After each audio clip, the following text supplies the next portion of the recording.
자, 오늘은 하루를 시작하기 너무 좋은 전신을 깨우는 스트레칭을 진행을 한번 해볼 건데요. 네. 이때 주의사항이 하나 있습니다. 아침에 일어나서 따라하시는 분들 굉장히 많으실 텐데 아침은 아직 몸이 깨어나지 않은 상태이고 혈압도 조금 떨어져 있을 수 있기 때문에 첫 번째, 호흡을 꼭 해주셔야 되고요. 네. 두 번째, 고개를 무리하게 들거나 많이 꺾으시면 안 됩니다. 자, 먼저 중심을 잘 잡으실 수 있게 팔을 옆쪽으로 나란히 벌려주신 상태에서 시작을 네. 한번 해볼게요. 자, 이 상태에서 내 다리 중에 편한 다리 하나를 뒤쪽으로 한번 톡 짚어볼게요. 톡. 자, 이때 무릎은 구부러지지 않게 주의해 주신 상태에서 앞발에 체중이 있는 상태인데요. 자, 뒤로 뻗어놓은 다리와 같은 쪽 팔을 천장 위로 쭉 보내면서 내 전신 옆면을 길게 늘려보겠습니다. 이때 반대쪽 손은 반대 옆구리에 짚어주시면서 중심을 잘 잡을 수 있게 해주실 거고요. 자, 주의사항 뭐였죠?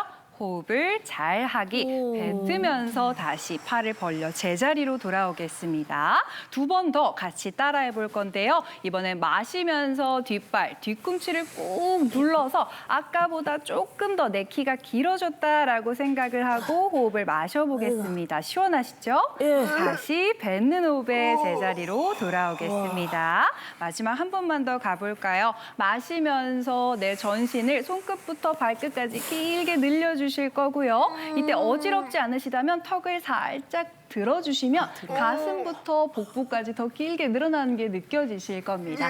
다시 왜 이렇게 시끄러워요, 호흡하면서 목소리가 나요, 어디서? 제자리로 돌아와 보겠습니다. 반대쪽 한번 진행을 해볼게요. 팔 옆쪽으로 쭉 벌려주신 상태에서 방금 뻗어놓은 다리의 반대다리 뒤쪽으로 톡 그대로 호흡을 마시면서 내 옆구리를 꼭 짚어서 중심을 잡아주실 거고요. 손끝 멀리 보내주시면서 뒤꿈치 꾹 눌러볼게요. 다시 뱉으면서 제자리로 돌아와 주실 거고요. 뒤꿈치를 붙여야 된다니까요, 뒤로 갈 때. 아니 지적 좀 그만해요. 깜빡했으니까. 한 번만 더 가볼까요? 네. 호흡을 마시면서 그대로 체중을 뒷발 쪽으로 옮겨주실 건데 이때 뒤꿈치를 꾹 늘려서 종아리까지 같이 스트레치 될 수 있게 해주세요. 3초, 2초, 1초 다시 호흡을 뱉으면서 제자리로 돌아와 주시면 됩니다. 너무 잘하셨어요. 아, 몸이 좀 깨어난 것 같으시죠? 진짜. 은근히 뒷다리가 많이 늘어나던데요. 맞아요. 다림질하는 옆면부터 느낌이야. 전신이 한 번에 늘어날 수 있는 아주 좋은 스트레칭입니다. 알겠습니다. 네, 잘 배워갖고 이따 또 뵐게요. 감사합니다. 자, 이렇게 전신을 좀 깨워봤는데요. 자, 추운 겨울을 보내면서 우리 몸이 아무래도 좀 이렇게 굳어있고 좀 이렇게 잔뜩 움츠러있고 그런 것 같아요. 네, 그럴 수밖에 없는 게요. 일단 겨울에는 저희가 많이 안 움직이거든요. 많이 안 움직이게 되면은 근육도 굳고 인대도 굳고 전체적으로 몸의 유연성이 떨어지게 됩니다. 그것만 문제가 되는 게 아니고 날씨가 추우면은 우리 몸의 신경 전도 속도, 신경이 이제 그 시그널을 보내는 속도가 떨어져요. 그래서 몸의 반응력도 떨어집니다. 재밌는 거는 추우면은 이게 근육의 힘은 좀 늘어나거든요. 근데 문제는 이 세 개가 겹쳐지면 무슨 일이 생기냐면은 이게 힘은 세지는데 몸이 뻣뻣하니까 더 굳습니다. 더 삐그덕거리게 돼 있죠. 그래서 우리가 왜 추운 겨울날 아침에 시동 걸면 차가 덜덜덜덜 거리잖아요. 그때 보통 바로 엑셀레이터 밟게 되면 차에 안 좋다는 얘기는 다 알고 계실 맞아요. 거예요. 우리 몸도 마찬가지입니다. 겨우내 이렇게 굳었는데 이거 스트레칭 없이 바로 운동하고 활동하게 되면 몸에서 이제 소리도 나고 그다음에 뭐 아프기도 하고 심하면 다치기도 하니까 꼭 요새 같은 계절에는 스트레칭에 조금 더 신경을 써주셔야 됩니다. 그러니까 몸도 예열이 필요하다고 생각을 하면 될 것 같은데 특히나 지금 이제 날씨가 막 풀리는 시기니까 이때쯤 활동량이 늘어날 때 진짜 조심을 많이 해야겠네요.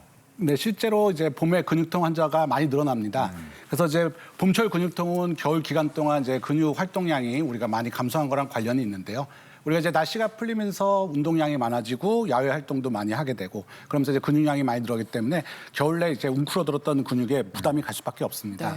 그래서 이제 많은 환자분들이 이제 오실 때 뭐 근육이 뭉쳤다 아니면 뭐 어깨가 뭉친 것 같다, 담이 들렸다, 뭐 통증이 이리저리 돌아다니면서 아프다 이런 표현들을 많이 하시게 되는데 네. 이런 걸 이제 근막 통증 증후군이라고 합니다. 그래서 이제 좀 어려운 용어일 수 있는데요. 근막 통증 증후군이라는 거는 우리가 이제 저기 이제 사진에서 보시다시피 목 주위, 어깨 주위, 골반 주위에 이제 많이 생기게 되는 것이고요. 네. 그다음에 이런 여러 가지 원인에서 생길 수가 있습니다. 이제 근육이 손상된다든지 아니면은 뭐 과다하게 사용한다든지 아니면 정신적 스트레스 때문에도 이런 게 생길 수 있는데 근육이나 이런 근육을 싸고 있는 막 근막에 이 통증 유발점이 생겨서 그거랑 관련돼서 해당 근육이 아프거나 통증이 생기거나 아니면 관련된 근육통 이런 게 생기거나 아니면은 그거로 인한 운동 제한 여러 가지 증상들이 복합적으로 생기는 걸 우리가 이제 근막 통증 증후군이라고 합니다.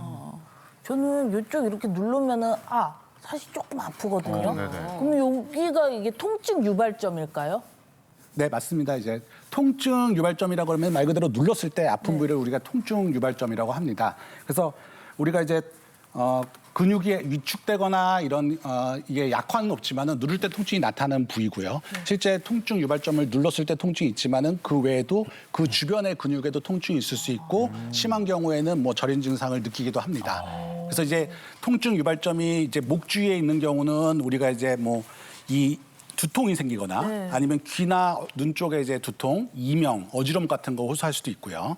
이런 통증 유발점이 어깨 주위에 있을 경우는 뭐 팔이 저린다든지 아니면은 심한 경우는 팔에 힘이 떨어지는 경우도 생길 수 있고요. 그다음에 엉덩이나 허리 쪽으로 이제 통증 유발점이 있을 경우는 예를 들어서 다리가 저린다든지 이런 증상을 이제 호소할 수가 있습니다. 그래서 여러 가지 원인에서 이렇게 통증 유발점이 생길 수 있는데 뭐 인적 관절에 관절이 안 좋다든지 아니면 뭐 자세가 안 좋다든지 근력이 떨어진다든지 이런 여러 가지 문제 때문에 이제 생길 수 있고 결국 근육이 수축하면서 좁아지니까 과도하게 수축해서 이제 심한 통증을 유발할 수밖에 없습니다. 네. 안 그래도 날씨 풀리면서 뭔가 의욕이 넘치고 나가서 뭐라도 해봐야겠다, 뛰어봐야겠다 이런 분들 많으실 텐데 하시기 전에 몸을 충분히 풀어주셔야 됩니다. 그래서 오늘의 주제 스트레칭이 중요한 거겠죠? 그렇죠. 이제 스트레칭에 여러 가지 효과가 있는데 첫 번째로는 이제 근육이랑 인대를 이렇게 부드럽게 늘려줍니다. 그렇게 되면 아무래도 운동을 하거나 활동을 할 때 덜 다치겠죠. 두 번째로는 근육만 늘려주는 게 아니라 관절도 이렇게 부드럽게 늘려줘요. 그렇게 되면은 관절이 부드럽게 잘 움직이니까 역시 운동을 할 때 덜 다칩니다. 그리고 마지막으로 세 번째로죠. 이제 혈관도 부드럽게 늘려줘요. 그렇게 되면 심장에 큰 무리가 없이 혈액순환도 조금씩 좋아지게 되는 그런 효과가 있고요. 그다음에 중요한 것 중에 하나가 이제 김 교수님 얘기한 것처럼 스트레스인데 이 스트레칭을 하게 되면은 마음도 늘어납니다. 그래서 스트레스도 줄어들고요. 우울증도 좀 좋아지고 마음도 안정화가 되는데 특히 요새 같은 경우에 중요한 게 겨울에는 햇볕을 못 받기 때문에 모든 사람들이 조금 우울해지고 이렇게 좀 처집니다. 근데 봄이 되면 다시 활동을 시작을 해야 되니까 저런 식으로 유연성도 길러주고 마음도 좀 늘려가지고 새롭게 활동을 할 수 있는 식으로 리셋을 해줘야지 우리가 새로 한 해가 건강하게 시작이 되는 겁니다. 네. 정말 이런 계절에 꼭 필요한 운동이네요. 근데 나이가 들면 좀 유연성도 떨어지고 몸도 더 뻣뻣하고 이러니까 자칫 잘못하면 스트레칭 하다가 부상당할 수도 있지 않을까요? 물론 그런 면도 있는데요. 그거보다는 좀 다른 면에서 보게 되면 젊은 사람들 같은 경우는 어차피 몸이 유연하니까 스트레칭이 그렇게까지 필요가 없는데요. 나이가 들수록 몸이 많이 굳거든요. 그러니까 스트레칭이 더 필요합니다. 무슨 소리냐면 우리가 운동 세 가지, 유산소가 있고 근력 운동이 있고 스트레칭이 있다라고 하면은 이 두 가지, 스트레칭을 제외한 나머지 두 가지를 스트레칭 없이 하면 더 위험한 거예요. 왜? 몸이 굳어 있는데 스트레칭을 안 풀고 바로 운동을 하게 되면 아까 아침에 시동 걸자마자 출발하는 식으로 몸이 어디가 찢어지고 다치고 아파지게 되거든요. 그래서 아주 간단한 운동, 뭐 걷기 운동이라든지 아령 운동이라든지 이런 간단한 운동을 하기 전에라도 꼭 스트레칭을 하고 나서 시작하시는 것이 좋습니다. 네. 교수님, 근데 오늘 명색이 주제가 스트레칭인데 이렇게 말씀으로만 알려주시면 안 되지 않겠습니까? 맞아요. 걷기 운동하기 전에 뭐 스트레칭 어떤 거 하면 좋은지 알려주시면 안 돼요? 자, 앞으로 나가보겠습니다. 네, 알겠습니다. 안 나가면 혼날 것 같다. 이 걷기 운동할 때 스트레칭 신경 안 쓰고 하시는 분들이 많아요. 그렇게 어려운 운동이 아니잖아요. 네. 걷기 운동이. 그런데 꼭 하셔야 됩니다. 걷기 운동할 때 의외로 이 햄스트링이라든지 뒤쪽을 다치시는 경우가 많아요.